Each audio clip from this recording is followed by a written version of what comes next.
Comment gagner des millions de dollars et faire le tour du monde à moto? Donc c'est l'histoire de Jim Rogers. C'est un investisseur très célèbre, c'est un créateur et un gérant de plusieurs grands fonds d'investissement et c'est également un grand voyageur à moto puisqu'il a profité du trading et de ses investissements pour pouvoir faire le tour du monde à moto notamment. Donc c'est une personnalité qui est assez connue aux États-Unis, il commente régulièrement les marchés financiers et donc il a un parcours qui est très inspirant, surtout si tu te lances aujourd'hui dans le trading. Je pense que ce parcours peut vraiment t'inspirer parce qu'il a eu des résultats qui sont très importants et surtout il en a profité, il a profité de ces résultats pour gagner vraiment sa liberté et la liberté suprême finalement c'est qu'il a même fait un tour du monde. Donc on va en parler, on va voir son parcours, son histoire, donc d'où il est parti, à quels résultats il a eu et puis justement comment il a fait pour obtenir ces résultats et tu vas voir que c'est une histoire qui peut vraiment t'inspirer je pense.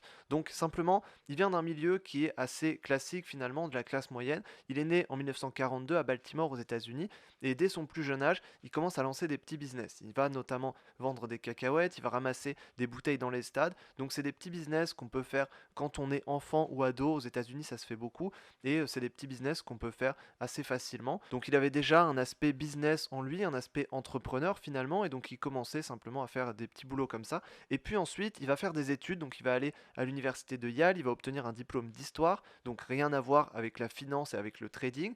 Il passe rapidement à l'armée américaine et puis en 1964, il obtient son premier poste à Wall Street. Et c'est quand il arrive à Wall Street qu'il va vraiment entrer dans le monde de la finance. Pourtant, il n'avait pas de diplôme en finance, mais il a quand même réussi à obtenir un poste à Wall Street. Et c'est là vraiment qu'il va entrer dans le monde de la finance. Il va y rester quelques années, il va enchaîner quelques entreprises différentes dans le domaine de la finance à Wall Street. Et puis en 1970, il va rejoindre une société de conseil très connue à Wall Street. Et c'est notamment là qu'il va rencontrer George Soros. Donc ils fondent ensemble le Quantum Fund, qui est un des plus grands fonds d'investissement, en tout cas dans l'histoire. C'est un fonds d'investissement qui a marqué l'histoire. Donc ces deux gros investisseurs, on a Jim Rogers et George Soros, qui à l'époque se sont rencontrés justement dans cette société de conseil et qui vont créer ensemble le Quantum Fund. Donc qui sera un fonds d'investissement et qui sera un fonds d'investissement qui va connaître un grand succès. Et c'est un fonds d'investissement qui est encore connu aujourd'hui, alors qu'il n'existe plus, mais il est assez connu. Pourquoi? Parce que pendant 10 ans, quand le S&P 500, donc l'indice américain, c'est le S&P 500, il représente les 500 plus grosses entreprises américaines, eh bien, les 500 plus grosses entreprises américaines ont progressé de 47% en 10 ans, alors que le Quantum Fund, donc le fonds qu'ils ont créé, Jim Rogers et George Soros, donc qui sont deux grands investisseurs aujourd'hui, leur fonds a progressé de 3365%. Donc on voit clairement la différence, on voit le travail qui est complètement différent et surtout les résultats qui sont complètement différents, parce que là où un investisseur classique pendant 10 ans aurait eu 47% en investissant sur le S&P 500, eux, grâce à leur fonds d'investissement, ils ont généré 3365% pendant 10 ans et ils ont réussi à lisser cette performance sur 10 ans en ayant des années relativement régulières. Donc ils ont réalisé une très belle performance, ça a commencé dans les années 70 et ensuite en 1980, donc à 37 ans, Jim Rogers décide de prendre sa retraite parce que simplement ils ont réalisé 3365% de performance avec un fonds d'investissement sur 10 ans et donc en 1980, ils arrêtent le fonds d'investissement, en tout cas Jim Rogers quitte le fonds d'investissement, il quitte le fonds d'investissement pour voyager à moto partout dans le monde et donc il décide de prendre sa retraite. Et à ce moment-là, eh bien, il a suffisamment de millions de dollars pour pouvoir prendre sa retraite et donc il quitte ce fonds d'investissement et il va voyager à moto. Donc là, il va réaliser plusieurs voyages, il va notamment traverser la Chine à moto, donc toute la Chine à moto, à l'époque la Chine n'était pas encore aussi développée qu'aujourd'hui et il va y voir notamment de nombreuses opportunités d'investissement qu'il va publier ensuite dans des livres, on va en parler.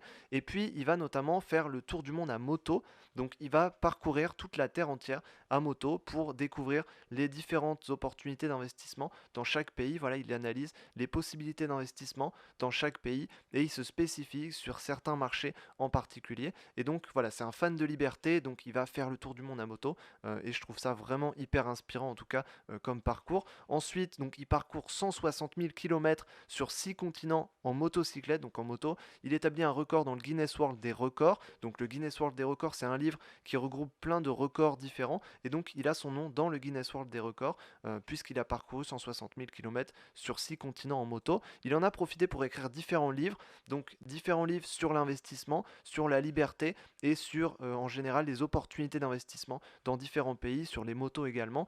Donc on voit notamment leçon d'investissement d'un père à ses enfants, donc il s'adresse plutôt aux pères de famille qui veulent apprendre l'investissement à leurs enfants. Donc on voit aussi différents autres livres, notamment un livre sur les matières premières, sur l'investisseur aventurier, donc comment justement partir à l'aventure tout en voyageant, c'est également ce qu'il explique dans ce livre-là, et un livre notamment sur la Chine, sur les opportunités d'investissement en Chine, qui à l'époque était justement avant-gardiste, puisque la Chine s'est développée après. Donc il a notamment pas mal publié sur les investissements partout dans le monde, et notamment en Chine à l'époque.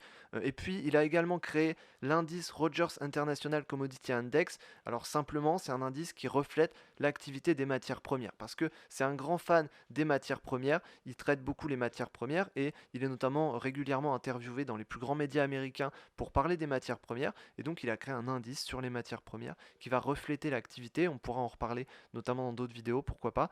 Et puis aujourd'hui, il est assez connu, il s'est installé à Singapour, puisque pour lui, l'avenir dans le monde, en tout cas au niveau économique et financier, eh bien il est en Asie, et en tout cas je rejoins cette idée, et comme beaucoup de personnes aujourd'hui, on voit bien que le centre économique il est en Asie, donc il s'est installé à Singapour, et il commente régulièrement l'actualité financière, donc l'actualité financière américaine et mondiale en général, et il passe souvent dans les médias américains.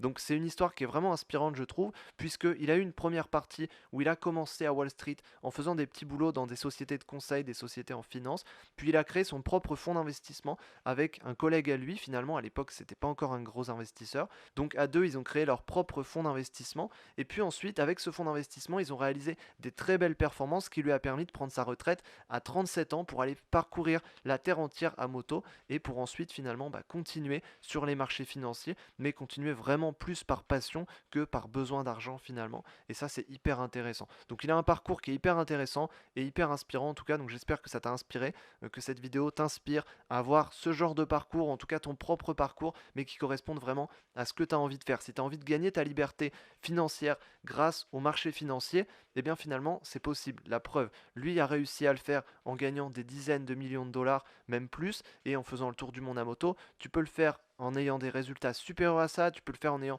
des résultats inférieurs à ça, mais ce qui compte, c'est d'avoir les résultats que tu veux vraiment avoir. Si aujourd'hui tu n'es pas à l'aise dans ta vie actuelle, voilà, sache que ce genre de vie, c'est possible. Ils sont partis d'un milieu qui était normal, moi aussi je suis parti d'un milieu qui était normal, et pourtant les marchés financiers permettent d'atteindre une liberté financière. Donc voilà, en tout cas j'espère que cette histoire t'a inspiré. Si tu es intéressé pour passer à l'action et pour te lancer dans le trading, il y a tous les liens en description, donc n'hésite pas à aller voir ça. Je pense que c'est des informations qui peuvent vraiment changer ta vie. Voilà, il y a beaucoup de gens qui s'intéressent au marché financier, mais c'est vraiment passer à l'action qui permettra d'avoir des résultats et qui permettra de gagner sa liberté financière grâce au marché financier, grâce au trading tout simplement. Donc j'espère que cette vidéo t'a plu, et puis n'hésite pas à voir tous les liens qu'il y a dans la description. En tout cas, j'espère que cette vidéo t'a plu, et puis je te dis à la prochaine dans une autre vidéo. Salut!